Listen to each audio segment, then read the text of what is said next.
नाज़रीन, इमरान खान ने अब तक अदम एतमाद की तहरीक के बाद जितने भी पत्ते फेंके हैं सब नाकाम हुए, किसी जगह पे उनकी कामयाबी नहीं है। अभी आखिरी पत्ता इन्होंने फेंका है, सरप्राइज़ दिया था कि हम असम्बली को डिसॉल्व करने, खुद फंस गए। इनके इत्तेहादी राजी नहीं है। ये जितना कह लें, देख लें मोनस ने क्या कहा, परवेज़ इलाही क्या मांग रहे हैं, क्या डिमांड कर रहे हैं। ज़ाहिर है परवेज़ इलाही को श्योरिटी चाहिए फ्यूचर अपनी पॉलिटिक्स के लिए।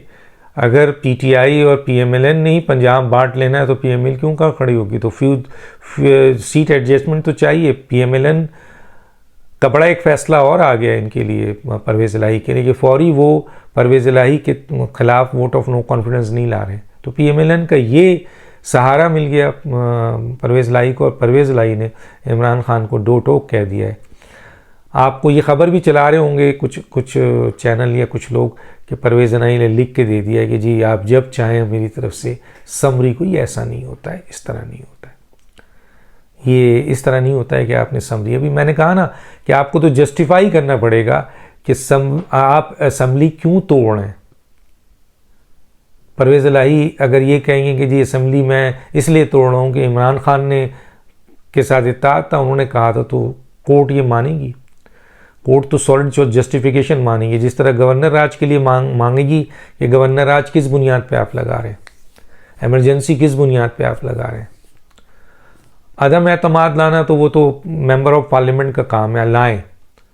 अगर अदम एतमाद लाते हैं वो ला सकते हैं, लेकिन असम्बली तोड़ने का और गवर्नर राज लगाने का, ये इमरजेंसी लगाने के लिए कानून और आइन में चीज़ें दी हुई हैं।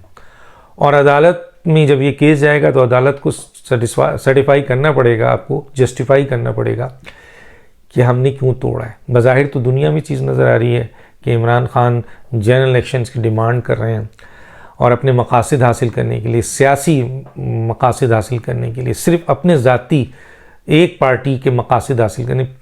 सुप्रीम कोर्ट तो एक पार्टी नहीं देखेगी ना, वो तो देखेगी कि एज़ पाकिस्तान के कितने पार्टियां इलेक्शंस के लिए डिमांड कर रही हैं। एक पार्टी डिमांड कर रही है अपने मकासद के लिए और अपनी असम्बली को तोड़ रही है, और वो असम्बली के चीफ मिनिस्टर चीख कर कह रहे हैं, काबीना चीख के कह रही है कि हमारी सूबे बड़े बेहतरीन परफॉर्म कर रहे हैं, लॉ एंड ऑर्डर सिचुएशन बेहतरीन है, आपका डेवलपमेंट वर्क बेहतरीन है, हमारी गवर्नेंस बेहतरीन है, सूबा तरक्की कर रहा है, सूबा आगे जा रहा है, हम तो बहुत काम कर रहे हैं। तो फिर ऐसे सूबे को जो ऑलरेडी जिसकी गवर्नेंस बेहतर हो, लॉ एंड ऑर्डर बेहतर हो, जो तरक्की कर रहा हो, आवाम के मसाइल हल कर रहा हो, मजबूत हो, तो वो फिर किस बुनियाद पे आप तोड़ेंगे, क्या कहेंगे। तो ये जस्टिफिकेशन देना पड़ेगा। तो इस तरीके से असम्बली, पता नहीं जो लिखते हैं समझ में नहीं आता। ये कोई पर्चा है जी, इमरान खान साहब ऐलान कर दीजिएगा, अरे भैया ये गवर्नर के पास जाएगी। गवर्नर हो सकता है कि जी आपको वापस कर दे, जिस तरह सदर को इख्तियार है, गवर्नर के पास भी है, वो ये देखे कि जी आप कि अन्य जो असम्बली तोड़ने में मेलाफाइड इंटेंशन है अगर आपका, तो गवर्नर वहाँ रुकावट बनेगा, फिर ये मामला अदालत में चला जाएगा, फिर अदालत देखेगी।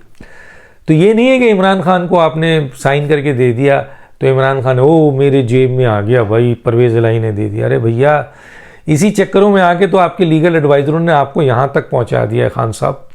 आप अब सबसे पहले तो मैं आपके हाथ जोड़ के कहता हूँ इमरान खान साहब, अपने मुशीरान, चाहे वो सियासी मुशीर हों, चाहे वो लीगल एडवाइज़र हो, खुदा के लिए या आपके तर्जुमान हो, सबसे पहले तो उनसे छुटकारा हासिल कीजिए अगर कुछ हासिल करना है। आप जो हुकूमत से अब माफ़ी तलाफ़ी कर रहे हैं, इदारों से माफ़ी तलाफ़ी कर रहे हैं, अपनी फेस सेविंग चाह रहे हैं, और अब आपको फेस सेविंग देने को तैयार कोई नहीं है। अब आपको कोई फेस सेविंग देने को तैयार नहीं है। मौजूदा इस्टेब्लिशमेंट से आप अब अपने लोगों को कह रहे हैं कि जी मौजूदा इस्टेब्लिशमेंट के खिलाफ नहीं जाओ। अरे भैया मौजूदा इस्टेब्लिशमेंट वही इस्टेब्लिशमेंट थी जो जनरल कामर बाजवा के नीचे थी, सिर्फ चीफ चेंज हुआ है ना, कोर तो वही है, कमांड वही है। फैसले हो सकते हैं कि चीफ के अपने लेवल पर पॉलिसी तब्दील हो जाए, लेकिन जनरल आसिम मुनीर जो चीफ बने हैं, जनरल नदीम अंजुम जो DGISI हैं, जनरल फैसल नसीर जो DGC हैं, वो तो आपके इफेक्ट ही हैं। आपने इनके साथ क्या किया है, वही इस वक्त इस्टेब्लिशमेंट का हिस्सा है, उनके पास अब ज़्यादा ताकत है। तो आपने अपने मोहसिन के साथ जो कुछ किया वो तो अब सामने आ रहा है, अब तो हर तरफ से पता चल रहा है कि जनाब अली आपको किस तरीके से हुकूमत में लाए, सपोर्ट किया, और मैं लिख चुका हूँ इस पर, मैं प्रोग्राम भी कर चुका हूँ। तो एक्सपोज हो रहे हैं आप हैं, इमरान खान एक्सपोज हो रहे हैं। पता नहीं कौन लोग कहते हैं कि जी उनकी पॉपुलैरिटी देख ली आपने लॉन्ग मार्च में, अपनी पॉपुलैरिटी देख ली आपने जब आपने मुल्क गिर एहतजाज किया और ये शो किया कि 4 गोली आपको लगी है। कहाँ थी अवाम? पॉपुलैरिटी देख लिया आपने 26 नवंबर को कि जब आपने पूरे पाकिस्तान से और पंजाब में जहाँ कोई हर्डल नहीं था, कोई रुकावट नहीं थी, आपकी अपनी ताकत थी, अपना सूबा था, वहाँ चंद हज़ार लोग आते हैं। तो पॉपुलैरिटी, और इसीलिए आप कुछ नहीं कर सके और आपने बोरिया बिस्तर संभाला और ये ऐलान करके सरप्राइज दे के चले गए। और अब आपके ही दरमियान इख्तलाफात, लड़ाई कि नहीं तोड़ना चाहिए, तोड़ेंगे तो ये हो जाएगा, नहीं तोड़ेंगे तो ये हो जाएगा, अगर ये किया तो ये हो जाएगा। अब तो आपके अपने अंदर ही ये इख्तलाफात जो हैं वो बढ़कर आ रहे हैं। जरदारी साहब ने एक बात बड़ी ज़बरदस्त कही है और मैं ये बार बार कह रहा हूँ कि 30 नवंबर जो गुजर गया है, अब जो दिसंबर आ गया है, इसमें ये सियासी खेल का मामला अब गया।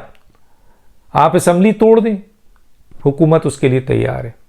आप असेंबली तोड़ेंगे, असेंबली रिस्टोर भी हो सकती है, जैसे मैंने सुप्रीम कोर्ट का हवाला दिया, हाई कोर्ट का हवाला दिया कि ऐसे जस्टिफिकेशन देनी पड़ेगी, ऐसी नहीं। इलेक्शन करा दें, ये गवर्नमेंट उनके पास है, आप मानेंगे नहीं, कल चीख रहे होंगे। अगर फर्ज कीजिए जीत के इसी तरह भी आ गए तो केपीके में हुकूमत आपकी तोड़ा भी आपने, फिर आ गए, पंजाब को तोड़ा फिर आ गए, तो फायदा क्या हुआ? हाँ, पंजाब में ये होगा कि अगर आप पीटीआई के तौर पर आएंगे तो फिर परवेज़ इलाही के 10 वोट की ज़रूरत नहीं पड़ेगी, फिर अगर आप इतने ले आएंगे। ये भी तो हो सकता है कि आप 178 वोट आपके पास हैं, हो सकता है वो 170 हो जाए, 160 हो जाए, और पीडीएम के पास ज़्यादा अक्सरियत हो जाए तो वो अपनी हुकूमत बना ले। ये तो कुछ नहीं कहा जा सकता ना, ये बात तो देखना पड़ेगा, क्योंकि फिर जो इलेक्शन होंगे उसमें गवर्नर मौजूद होंगे, आपकी हुकूमत ख़त्म हो चुकी होगी, मरकज़ में पीडीएम मौजूद होगी। तो सोचिए, तो बहुत से फैक्टर्स ऐसे हैं जिसकी बुनियाद पर तीचा पाचा हुआ है, लड़ाई हो रही है, झगड़े हो रहे हैं, एक दूसरे को गालम गलोच, एक दूसरे को छोड़ने की बात हो रही है। परवेज़ इलाही के इर्द गिर्द लोग आ रहे हैं, वो ये कह रहे हैं कि सवाल ही पैदा नहीं होता है, इमरान खान उनको धमकियां दे रहे हैं, परवेज़ इलाही मुस्कुरा के एक पर्चा थमा देते हैं कि जी आपकी अमानत है, पीछे कुछ और स्टेटमेंट है, कहीं और वादे हो रहे हैं, सब चीज़ें हो रही हैं। इमरान खान टोटली कोलैप्स कर गए हैं सियासी तौर पर। अदम एतमाद के बाद से लेकर 26 नवंबर और आज तक उनकी जो इस वक्त पोजीशन है बहुत ही वीक हो चुकी है, बहुत वीक हो चुकी है। और चंद दिनों में जब केसेस इनके ऊपर दौड़ेंगे, जो शुरू हो चुके हैं, अभी भी अदालत, जैसे आज सुनने में आया, अदालत ने कहा कि जी इमरान खान साहब डिफॉल्ट नहीं है, इमरान खान साहब के ऊपर तौहीन नहीं होती, तौहीन तो बाबर अवान और फैसल पे होती है, क्योंकि इन्होंने इत्तला दिया। आपने इमरान खान की वीडियो सुनी कि इमरान खान ने वीडियो में कहा, बयानात है, उस वीडियो को आप नहीं मान रहे। बहरहाल फैसले हैं, अदालत में केस है, मुलतवी हो गया। मैं अदालत का एहतराम करते हुए इस पर कोई बात नहीं करता, लेकिन ये बात अपनी जगह है कि ऐसा कोई फैसला जो माजी में होता रहा है इमरान खान की हिमायत में, वो फैसला स्याबाब बनता जा रहा है। एक दिन अब साकिब निसार भी आकर ये कहेगा एक दिन कि जनाब मैं तो इस्तेमाल हुआ हूं इमरान खान के लिए। वो वक्त दूर नहीं है, सच्चाई तो आनी है, नहीं आई तो कोई और कह देगा। बहरहाल जरदारी साहब ने ये जो जुमला कहा है बहुत ही वजनी है कि इमरान खान साहब आप अपनी खैर मनाओ, आपको अब जेल जाना है और आपको ताहयात नाअहल होना है। अब आप तैयारी पकड़ो, अब आपको बचाने वाला कोई नहीं है। जनरल कमर बाजवा ने आप पर बड़े एहसान किए, उनमें एक एहसान ये भी था कि उसने मौजूदा हुकूमत को तंबीह की थी कि आप मेरे दौर में 29 नवंबर तक ना इमरान को गिरफ्तार करेंगे, ना इमरान को ताहयात नाअहल करेंगे। चुनांचे सब चीजें होने के बावजूद, इमरान के इर्द गिर्द 5 तलवारें सॉलिड प्रूफ होने के बावजूद 29 नवंबर तक एहतराम किया गया साबिक चीफ, आर्मी चीफ का। और जिस आर्मी चीफ ने आपको बचाया और बहुत कुछ किया, और मोना सिलाही ने भी बता दिया हमें, तो कमर बाजवा साहब ने कहा था कि जी इमरान का साथ दो। और मैं आपको कह रहा हूं कि जी बहुत सारे ऐसे जराए हैं जिससे ये पता चल रहा है कि जनाब बाप को भी कमर बाजवा साहब ने कहा, एमक्यूएम को भी कहा, फंक्शनल को भी कहा, सभी को तो कह के इमरान की हुकूमत बनवाई थी।